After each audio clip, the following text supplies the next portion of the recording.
A very good evening to the viewers and listeners of Suniyetau. Iqtedar Abdi is with you again on the technology page, and we have a great pleasure in having a newcomer,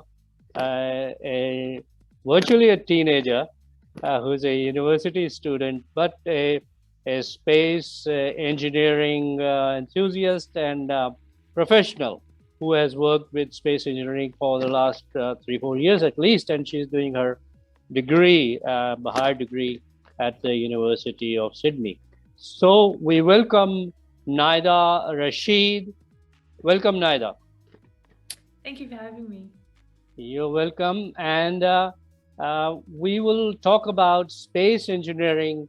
And I basically have come from the computing background, and I got my degrees in engineering, chemical engineering, and process control, and all that. But all those things are still being used and definitely being used in space engineering, but at a much more vast and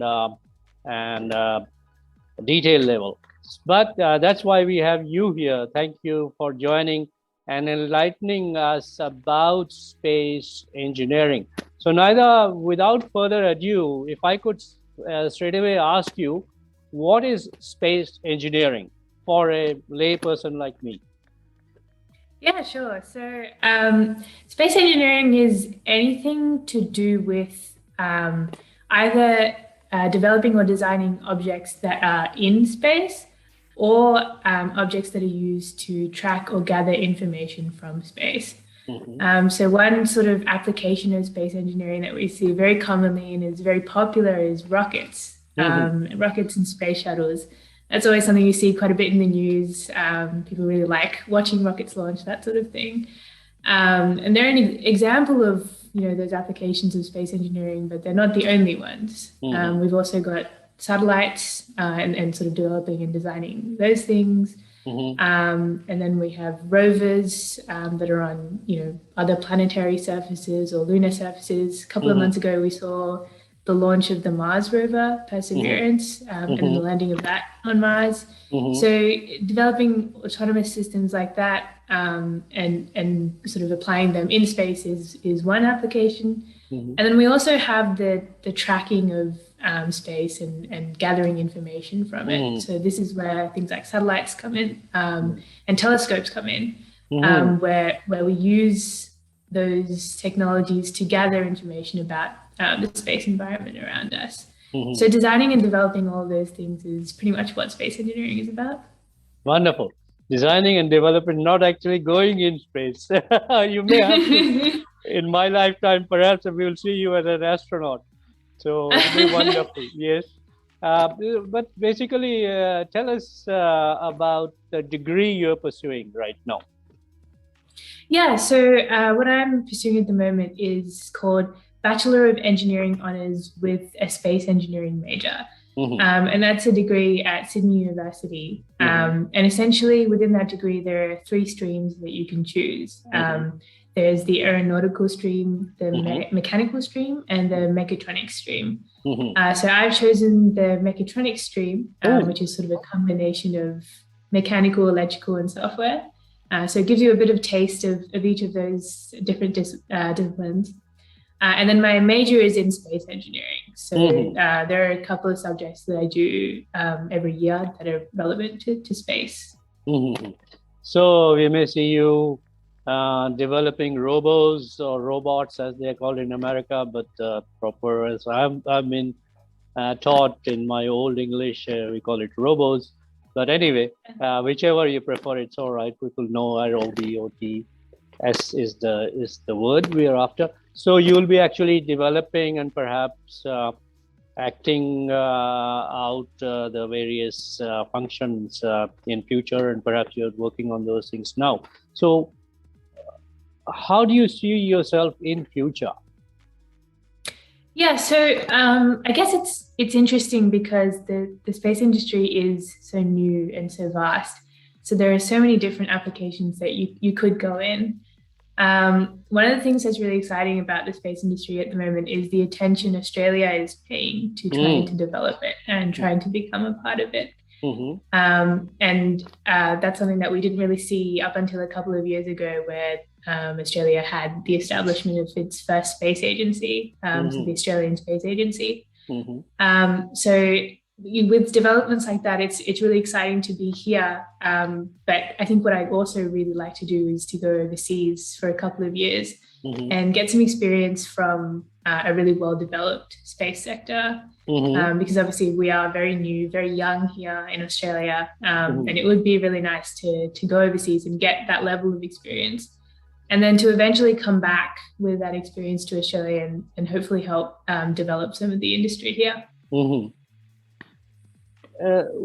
What I remember when I was basically growing up, some of my seniors had come from India and Pakistan, and they had actually joined this physics department and other departments in the university doing their research work, especially with the rocket science, where they were actually launching rockets from Woomera rocket base, which was possibly the starting of the space science in Australia.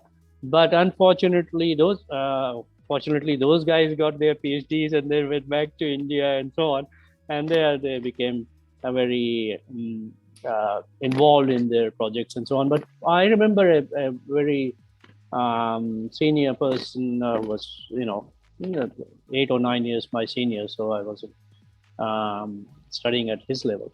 But he was putting in samples, as he told me, in the rockets, which he would analyze somehow. I don't know, because those rockets would go into space, whether they come back with anything and how they used to catch. I didn't have enough intelligence and thought process at that point of time to ask him those questions.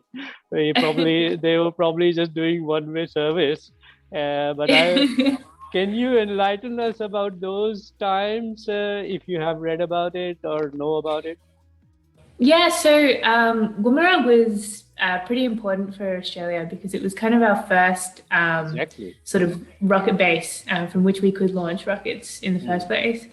And I think that was a very exciting time for Australia back then. There was a lot of testing that occurred during that time in terms of suborbital rocket launches. And so they wouldn't necessarily reach space itself, but get towards a certain altitude. The one thing about Woomera, though, is I think because there was insufficient funding, that launch site sort of died down quite a bit towards the later part of the decade. And so when that died down, we sort of stopped having a lot of involvement in the space industry in Australia. The other major sort of involvement that we had was Parkes Observatory and the help that we did with the moon landing in America in the 1960s. And so those two, Woomera and Parkes, were kind of the two major sort of pieces of history that we have as Australia. But I think what's really exciting now is that we've started to come back into the industry. We've started to understand that it is important for us to invest in it because of the level of innovation that you can achieve in that industry, and also because we're starting to understand that we might be able to use resources from space and bring them back here to the Earth and to Australia and potentially benefit us in some way. So having those things, having Woomera and Parkes as our heritage, and then moving into this new space where we have a lot of small businesses and private companies that are looking to invest in the space industry is really exciting. Yeah, I remember when Neil Armstrong landed on the moon, and that famous sentence, one step for a man and a big step for mankind. That telecast or recording of it or whatever it was quite difficult, and I believe it's because of the Australian contribution that they actually did it. If it wasn't for the Australian Space Centre in Canberra, they wouldn't have been able to do it, from what I know. Have you had any knowledge of that? Yeah, so my knowledge is a little bit iffy on it, but I definitely know that we were a very, very major part of that first recording. I think we were the first country that sort of received that recording and was able to then process it. So people, I think, often don't know how important we were and how integral our contribution was. But, you know, as I think in the last couple of years, we've started to sort of televise that more and tell people about how we were involved and how our contribution was important. Yeah. You have nailed it quite rightly, that, you know, somehow Australia lost its importance and the will to carry on, perhaps because of funding, perhaps because of political scenarios, perhaps because there were external pressures which was not allowing us to move forward. But now it's necessary for us to be involved with space research, because we have young folks like you who are very talented and very eager to move forward and learn new things, and you learn from the past and at a much faster rate than oldies like me could ever. But then you apply that knowledge to the modern scenarios.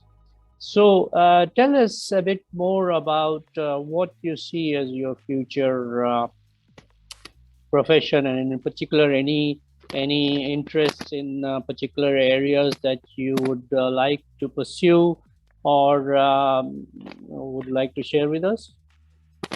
Yeah, so I guess one of the really important things about like the space industry's future in general is the fact that we are very much commercializing as an industry across the world. So previously we had a lot of governments that were kind of funding, you know, our different space projects. Very government funded. The resources were provided by the government, and so it was difficult to necessarily fund it in the way we would need to fund it. The costs of entry into space are quite high. It is difficult to break into as an industry. So the movement now to sort of the commercial space sector is really exciting for all of us as people entering the industry, because what it means is that we are finding new ways to reduce that barrier of entry. So if we look at SpaceX and their rockets, for example, they've managed to create reusable rockets, which is extremely exciting, but also it significantly reduces that cost of production, because they can use those same resources over and over. So moving that over to the commercial sector where there is more competition and hopefully more innovation is really exciting. And I think that's where I would like to go. I'd like to sort of try and be a part of that commercial sector and be involved in that innovation and trying to bring down those costs. In terms of the field specifically, so I'm from a mechatronics background, and in the mechatronics stream, we love automation. That's one of our big sort of things. So that would be a really interesting field to go into. There's also, so in mechatronics, we are quite software based. We do have experience in mechanical and electrical fields, but we like to fiddle around with our software quite a bit. So things like simulation is something that's really interesting in the space industry, particularly because testing things in space is very expensive. And so having something that allows us to test things without necessarily going there is very helpful to us. Yes. So something in those fields would be really interesting. Currently, I also work in the systems engineering space. So we pretty much look at the whole life cycle of a particular system. So we go from requirements and what we need from the system all the way through to designing that system, testing that system, and then sort of bringing it out into the environment and launching it. So that field is also something that's very interesting to me because it's very holistic. We look at things from a very high level, which is really interesting. Some big picture thinking. So I think any of those three things, or even those things combined, would be a really interesting thing to go into. Yeah, just to put a bit of a spanner in your thought process, would you like to see yourself as a pilot of a spacecraft like a shuttle, which goes up there and comes back? Pilot in terms of its total journey, or would you rather see yourself, which I think is the way you want to go, is manage it, monitor it, and drive it sitting at home with your big server PC or whatever it is that you'll design to simulate and do. But you'll need to simulate those conditions first. So do you see yourself in perhaps a couple of years' time doing simulations of the space shuttle? Yeah, so I do actually love the idea of going into space itself. I think that's great. It's something I'd really like to do. But funnily enough, when I was quite young, I came home one day after school, and I think we'd been talking about astronauts or something like that, and I was really excited, and I said, "Mama, I really want to be an astronaut." And she looked at me and she gave me those mummy death stares, and she was like, "Keep both your feet on the ground, thank you very much." Typical mom reaction. But it's good because you need that protection at that age, perhaps. Absolutely, yeah. So I think since then, I've always thought that it would be brilliant or a really great idea to go into space. That's something that always draws me. But perhaps I would wait until it's slightly more safe as an industry, so that my parents. Yeah, well, I would say that you would be better off thinking about. I mean, this is just a suggestion. Obviously, you don't have to take it up. But I from what little we have learned, I've learned from you right now. I see you as actually manually being a shuttle pilot.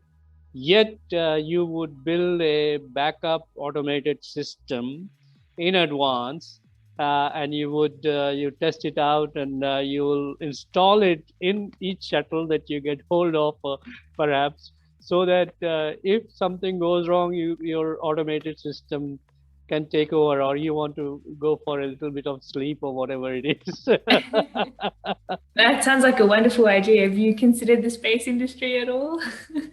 Well, I would love to, because I'm into artificial intelligence and so on, as viewers and listeners of Suniyetau would have witnessed some of the programs we have done on Suniyetau, especially on artificial intelligence. We haven't really touched the space science in those programs, but we've taken more what's going on the surface of the earth, where we talk about automation of vehicles, automation of robots and things of that nature.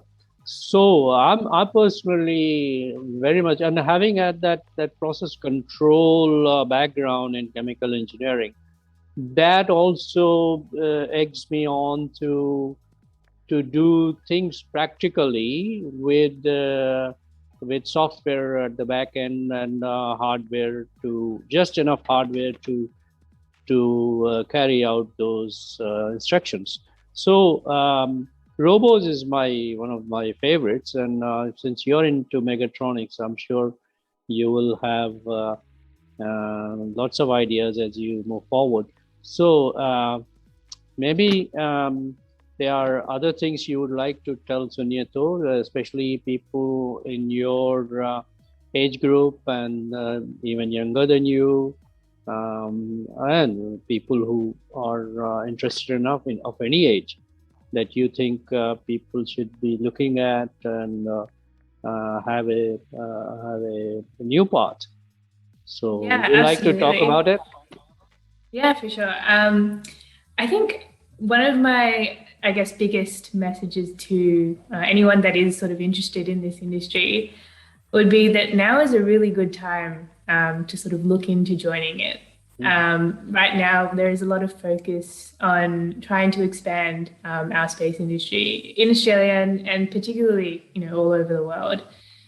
We see the news with Elon Musk and Jeff Bezos and their rocket competition.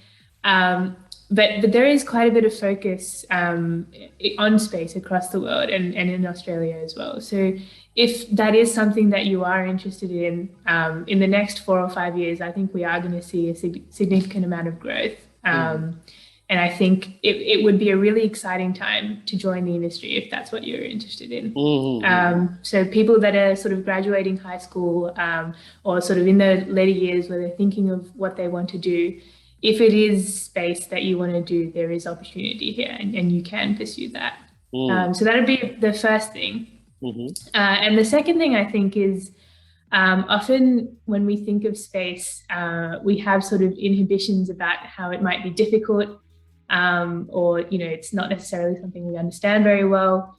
And it is a challenging environment, but from my perspective, there are really only two things that you need to be a part of the space industry. One of them is an interest in space and a passion for it. And the other one is just sort of the hard work to go through with it. And if you have those two things, it doesn't matter who you are or where you're from. That's all you need to be a part of the industry. And I think I say this in particular to young women because we often feel as if a sort of imposter syndrome and as if, the industry is relatively male dominated. And so we are often wondering as to whether we are supposed to be here. But to that, I say, if you have those things, then absolutely you're meant to be there. Well, one funny thing that I'd like to share, I mean, it's a traditional thinking that women are only able to do certain things and men are supposed to do other things. But I don't believe in that personally, because each of us have our own capabilities and we can achieve whatever we set our mind to. And on top of that, even though Lord God up there has made us different in certain ways, I think it's easier in the space science that women are lighter. So they are on the funny side of it, they are a lesser payload than stupid men who are just on thumbs and nothing else. Yeah. So definitely, mass is a big consideration in space. Exactly. I mean, you need to know every centimeter of space that you need to occupy in that shuttle. So, and make best use of it. So a woman pilot would be the way to go. Although, I mean, anybody who has the inclination to carry on this kind of activity should be encouraged. And, in that sense, it's a personal request to you now that we have talked a little bit about space engineering mainly as an introduction and what you're up to and what you would like to do. Is it going to be possible for you to come back with particular topics that you choose to tell us all about and discuss, and perhaps get some of your friends and colleagues to join into discussion so that we carry on this information in a much more what you call varied and vast approach? Yeah, absolutely. I would love to come back and talk about a couple of things that interest me, and I'm sure there are plenty of people around me that would also like to do the same. So we can definitely set something up. Well, that's very good news for Suniyetau viewers, and especially for me. And I'm all go with this because I'll leave the topics and the audience to you in terms of participating audience, to you to manage that. And if you think that the others I need to search out, then we will do programs with them as well. So perhaps something on a frequency basis that you choose based on all your busy schedule and studies and exams and tutorials and whatever else not, and perhaps the time you use in your spare time to build those robots or whatever, if you have time from them. But I would say if you build something, that would be wonderful to talk about, and if you demonstrate that also here, then that'll be something that our audience would love to view and listen to and so on. So with that, what is your further take on that? And if you'd like to tell us a bit about it, and then perhaps the last few words that you wish to say in this program to our audience. Yeah, so it'd be really interesting, I think, to have a look at some of the things that we do sort of discuss and explore, both in university and also the things that we do outside of it. So I'd love to have a discussion about those things and come back with some more things to share in the future. Mm-hmm. And yeah, I guess thank you so much for having me on here. I always love talking about space. Wonderful. It's one topic that we started on, and I'll continue on forever. So yeah, it's been wonderful. Yeah, this is very exciting for me because I was looking forward to have this session with you, and I would love to have you drive this scene from your side rather than me deciding as to what you should do and all that, because you are involved enough and you are capable enough to sift out the relevant topics to the level of general understanding, rather than talk about vector theory and integration of of mathematical formulae and differential calculus, which you and I have been through in our undergrad days, and I love those things. But then the streamlines and all those thermodynamics and things which we've done. But that is not interesting enough for general public of Suniyetau. So it will be good if we bring it in the form that it becomes quite palatable and interesting for our audiences. So with that, I thank you once again for your presence in this particular program, and we look forward to your other programs which you whenever you find time. It's an open invitation to come back at whatever frequency you like. And at the same time, I would like to thank your mom and dad for arranging this time with me on Suniyetau, and may you prosper and go forward. Thank you, live long and prosper.